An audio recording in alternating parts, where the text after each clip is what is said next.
ਆਏ ਹਾਏ ਵੇਖਾਂਗੇ ਜਦੋਂ ਮੇਰੇ ਹੁਕਮ ਦੀ ਤਾਬੀਰ ਹੋਏਗੀ ਵੇਖ ਲਾਂਗੀ। ਜਾਨੂ ਰੋਟੀ ਖਾਦੀ ਜਾਨੂ ਕਿਉਂ ਜਾਨੂ ਇਹਨਾਂ ਮੱਖਣ ਨਾ ਲਾ ਖੁਸ਼ੀ ਨਾਲ ਫਾਟੀ ਨਾ ਜਾਵੇ।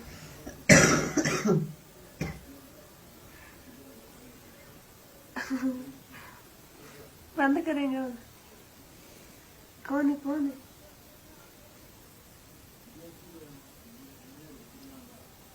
नहीं मैनू आके तू उठाने नहीं उठाए मैं तेन नहीं बुलावांगी सही बस एक दैया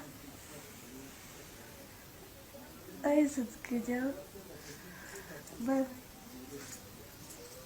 चल ना चल महंगा तस्वीर देंगे कितना बेशर्म है तू है तेरी बेशर्मी का सलाम है।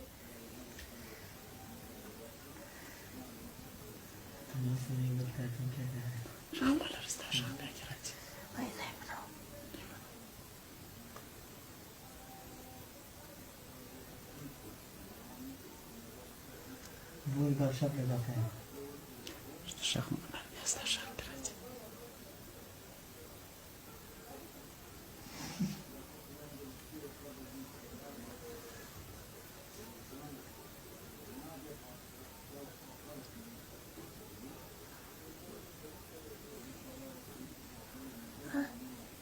अभी कुछ पे जाएगा बनाता बनाता शर्म रखा बस